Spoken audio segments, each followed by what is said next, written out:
Hello dear students, आजपासून आपण जी नवीन series start केलेली आहे, जसं की तुमची डिमांड होती प्रिव्हियस इयरचे question papers along with solution आपण डिस्कशन करणार आहोत. आता हे सिरीज सुरुवात करतानाच तुम्हाला काही गोष्टी मला पहिल्यांदा क्लिअर सांगायच्या आहेत. त्यातली पहिली गोष्ट म्हणजे आपल्याला ह्या वर्षीचा जो क्वेश्चन पेपर असणार आहे तो रिड्युस्ड सिलेबसवरती बेस्ड असणार आहे.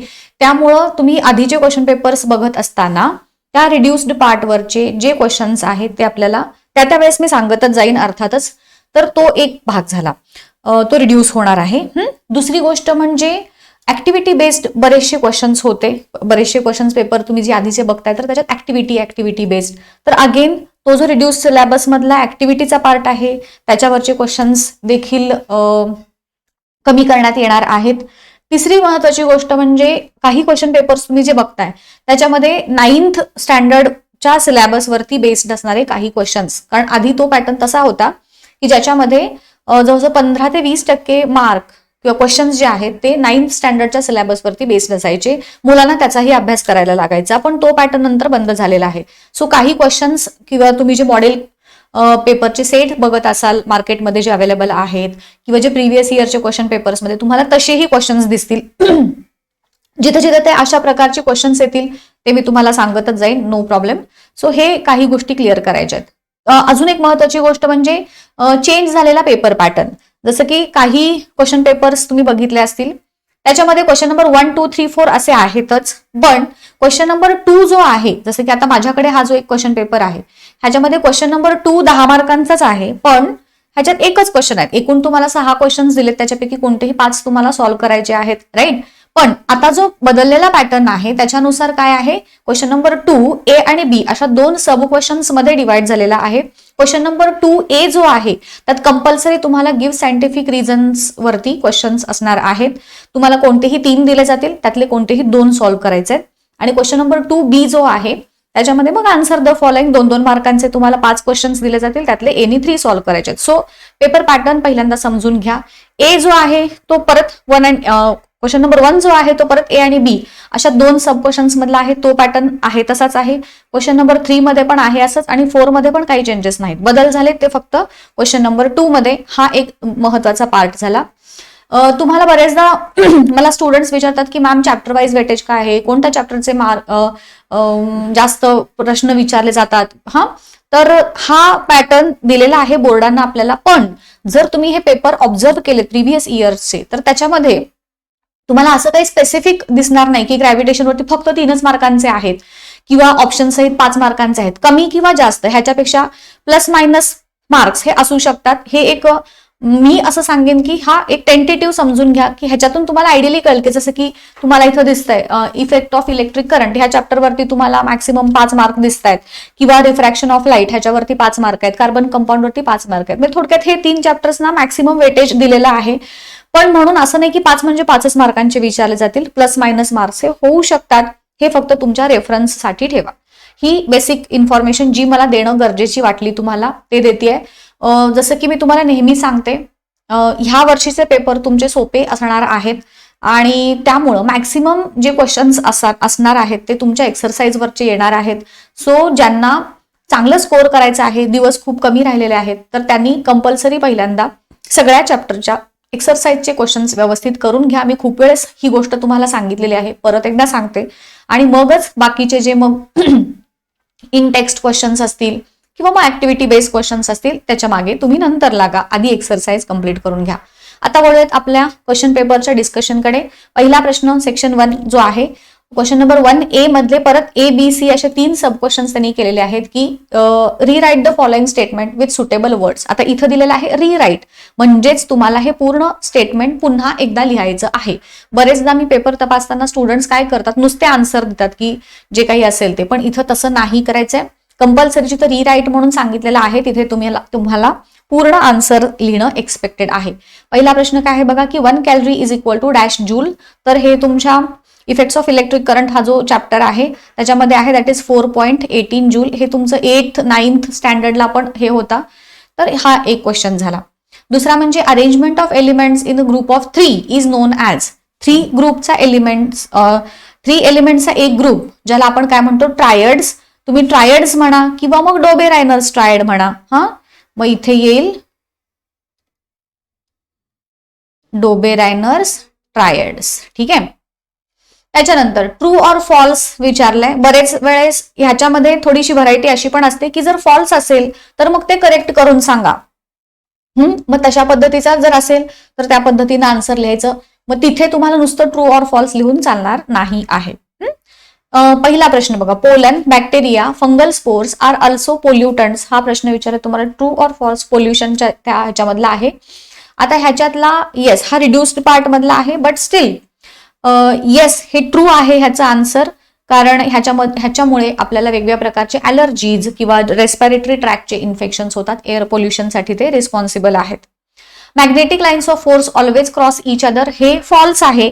मग ह्याचं ट्रू स्टेटमेंट काय होईल तर magnetic lines of force never cross each other. कुठल्याही कितीही जवळ असल्या त्या मॅग्नेटिक लाईन्स ऑफ फोर्स तरी सुद्धा त्या एकमेकींना कधीच क्रॉस करत नाहीत. हे त्याचं ट्रू स्टेटमेंट झालं. आता taking into consideration the relationship in the first pair complete the second pair. Analogy सांगायची आहे ह्याच्यामध्ये. H2+O2 ह्यांच्यापासून H2O जर तयार होत असेल त्याला कॉम्बिनेशन रिॲक्शन म्हणलंय. तर HgO पासून Hg आणि O2 सेपरेट होण्याच्या प्रोसेसला काय म्हणणार तर इथं डिकम्पोजिशन रिॲक्शन येईल. मग आता काही जणांना प्रश्न पडेल की व्हाय डिकम्पोजिशन. काही जणांना असं वाटेल की यार इथे रिडक्शन पण सांगू शकतो, ऑक्सिजन निघून गेलाय. पण काय सांगितलंय फर्स्ट पेअर मध्ये जे रिलेशनशिप दिले, मग दोन एकत्र आलेत आणि तिसरं सिंगल प्रोडक्ट तयार झालंय. जे प्रोडक्ट तयार झाले ते सिंगल आहे, एकच आहे. मग त्याला आपण कॉम्बिनेशन म्हणलं तर मग इथं एकापासून दोन झालेत ना, मग त्याच्या कोरिलेशन हे डिकम्पोजिशन हे जास्त ॲक्युरेट ठरणार आहे, म्हणून इथं डिकम्पोजिशन. त्यानंतर आता इथं पण रिराईट द फॉलोइंग स्टेटमेंट्स म्हणलंय. पूर्ण वाक्यात परत हे तुमचं उत्तर जे आहे ते लिहिणं इथं एक्सपेक्टेड आहे. When crystals of copper carbonate are strongly heated the residue obtained is. Copper carbonate तुम्हाला माहित आहे क्रिस्टलाइन आहे ब्लू कलरचा. आता त्याचा जो ब्लू कलर असतो तो specifically it is due to the presence of water molecules, ज्याला आपण वॉटर ऑफ क्रिस्टलायझेशन म्हणतो. जेव्हा तुम्ही त्या कॉपर सल्फेटला हीट करता तर त्याच्यातले वॉटर मोलिक्युल्स इव्हॉपरेट होतात आणि जो रेसिड्यू उरतो तो कलरलेस असतो. परत तुम्ही सपोज त्याच्यात वॉटर ऍड केलं तर those water molecules get added to the crystalline structure of copper sulphate आणि मग परत पुन्हा त्या जे कॉपर सल्फेटचा कलर ब्लू तुम्हाला दिसायला लागेल. ही एक रिॲक्शन झाली.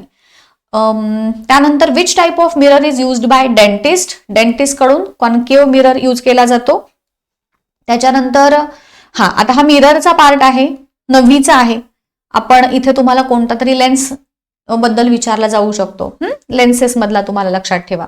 त्यानंतर इक्विव्हॅलंट रेजिस्टन्स. आता हा देखील पॅरलल कॉम्बिनेशन जो आहे 9वीचा होता. Resistors in series, resistors in parallel. आपण हे 9th मध्ये शिकलो तो हा देखील अशा पद्धतीचा प्रश्न 9वीचा तुम्हाला काही विचारला जाणार नाही. तुम्हाला माहितच आहे ह्याचं जेव्हा रेजिस्टर्स आपण पॅरलली अरेंज करतो तर 1/60 + 1/40 असं घेऊन तुम्ही ते सॉल्व्ह करायचं आहे. काहीतरी 24 वगैरे त्याचा आन्सर येईल, but it is reduced part so मी काही जास्त एक्सप्लेन करत नाही. The litmus paper or the litmus solution is obtain from lichen plant. हे तर इंडिकेटर्सचा पार्ट आहे. आय थिंक तो देखील तुमचा रिड्युस्ड मधले पण येईल. Which substance when used with butter having butyric acid cure acidity. आता बटरमध्ये ब्युटरिक ऍसिड आहे आणि त्याच्यामुळे जी ती ऍसिडिटी झालेली आहे ती ऍसिडिटी कंट्रोल करण्यासाठी बटर सोबत तुम्ही काय घेतलं पाहिजे सो दॅट ऍसिडिटी कमी होईल.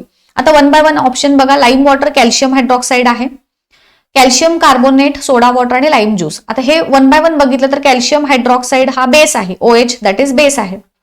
दुसरा म्हणजे सोडा वॉटर. सोडा वॉटर मध्ये CO2 असतो, CO2 ऍसिडिक आहे त्यामुळे CO2 पण ह्याच्यामध्ये येणार नाही. कॅल्शियम कार्बोनेट हा तर ऑलरेडी सॉल्ट आहे त्यामुळे सॉल्ट आणि ऍसिड अशी काही रिॲक्शन आपण इथं घेणार नाही to reduce acidity. Lime juice obviously lime juice मध्ये तर ऍसिड आहे, सो राहिला कुठला ऑप्शन लाईम वॉटर. सो इथं ऑप्शन नंबर A हा करेक्ट ऑप्शन येईल. आता पुढचा प्रश्न बघा. एनी 5 तुम्हाला 6 दिलेत. आता ह्याच्यामध्ये कसं असणार आहे A आणि B असणार आहे तुमचा, बट ठीक आहे जे हे सुद्धा सगळे 2-2 मार्कांचेच क्वेश्चन्स आहेत. सो क्वेश्चन नंबर 2B जो असणार आहे आपल्या पेपरमध्ये तर तुम्हाला त्याच्यामध्ये एकूण किती प्रश्न दिलेले आहेत बघा. एकूण 5 क्वेश्चन्स दिलेत आणि त्यातले कोणतेही 3 सॉल्व्ह करायचे आहेत. मग असं समजा की आपण हा प्रश्न सोडवतोय आता. तर न्यूलँड्स लॉ ऑफ ऑक्टेव्ह सांगायचा आहे. न्यूलँड्स लॉ ऑफ ऑक्टेव्ह काय आहे, तर जेव्हा elements having same properties are arranged in increasing order of their atomic masses, every eighth element shows the properties which are similar to the properties of the first. हा Newlands law of octave झाला. 2 मार्कांसाठी तुम्हाला हा law सांगायचा आहे. ठीक आहे. When elements are arrange in an increasing order of atomic masses. आता इथं पण आपण अजून पण एक ऍड करू शकतो, elements having different properties.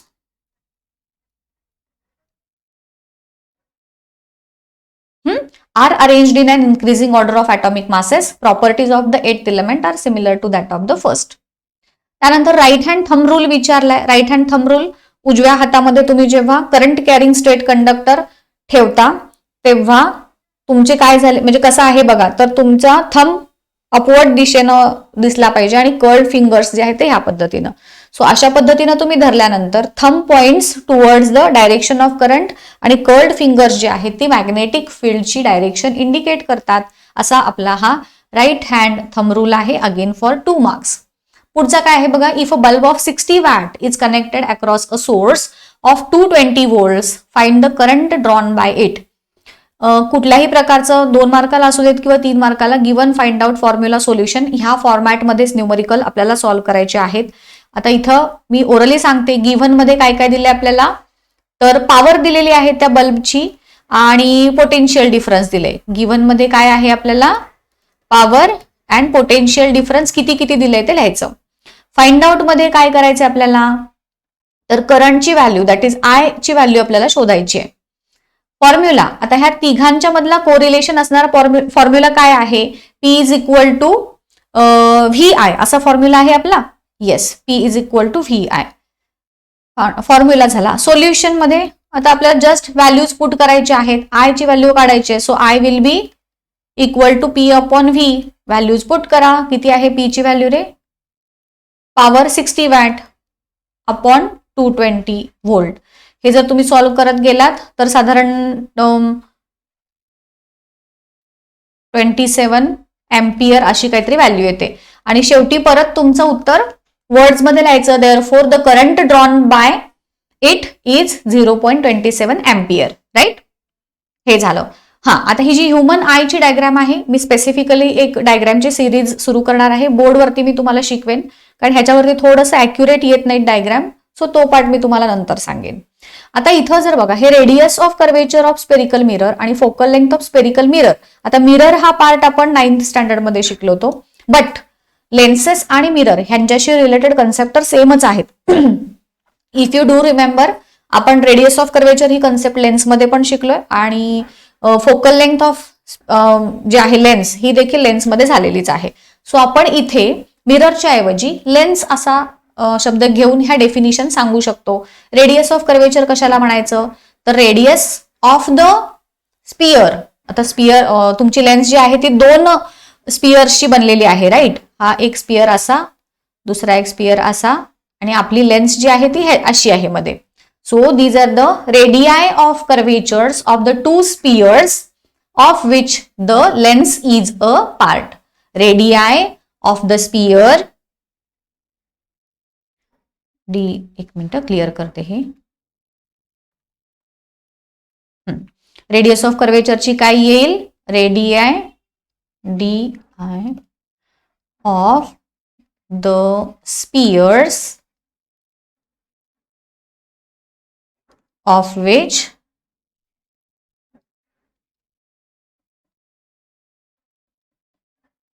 The lens is a part. आपली लेन्स ज्या स्पियर्सचा पार्ट आहे त्या दोघांचे रेडियाय, 2 रेडियाय असतात लेन्सना. तसंच फोकल लेंथ, फोकल लेंथ काय सांगणार, लेन्सचा जो ऑप्टिकल सेंटर आहे ओ आणि प्रिन्सिपल फोकस ह्यांच्यामधला जो डिस्टन्स आहे त्याला म्हणतात focal length. So it is the distance between optical centre of the lens and the principal focus, त्याला म्हटलं आपण focal length of spherical mirror. Give scientific reason, आता इथं वेगळा दिलाय आपल्याला, तुम्हाला माहिती आहे आता नवीन पॅटर्न. आणि आणि हा देखील आपल्याला रिड्युस्ड पार्ट मधला आहे actually.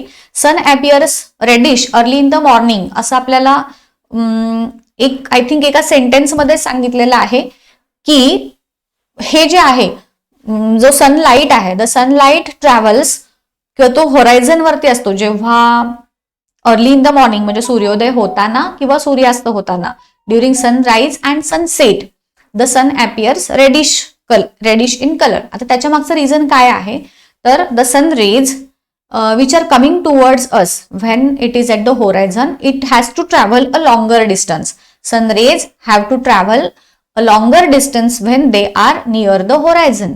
Now, the wavelength of the red light is comparatively more than the other lights. Sun rays जे आहेत ते ताना पिही निपाजा तुम्हाला माहिती आहे व्हिप ग्वायर ह्या 7 रंगांचं कॉम्बिनेशन आहेत. आता ह्या 7 रंगांच्या पैकी सगळ्यात जास्त वेवलेंथ ही रेड लाईटची आहे. मग ज्याची जितकी जास्त वेवलेंथ असेल तितका तो लाईट जास्त डिस्टन्स ट्रॅव्हल करणार आणि त्यामुळं लांब अंतरावरती येताना red light can travel more distances as compared to other light किंवा अदर जे कलर्स आहेत. And hence other colours will get scattered into the atmosphere whereas the red light can travel a longer distance असं आपण इथे सांगू शकतो. So ह्याचं एक सायंटिफिक रिझन झालं. आज एवढाच पार्ट मी डिस्कस करणार आहे बिकॉज पूर्ण क्वेश्चन पेपर जर आपण डिस्कस करायला गेलो तर तो बराचसा लेंदी होऊन जाईल. सो आपण पार्ट्स मध्ये हे क्वेश्चन आन्सर्स घेऊयात. उद्याच्या लेक्चरमध्ये ह्याच्या पुढचा part that is question number 3 आणि क्वेश्चन नंबर 4 हे जरा मोठे असतात.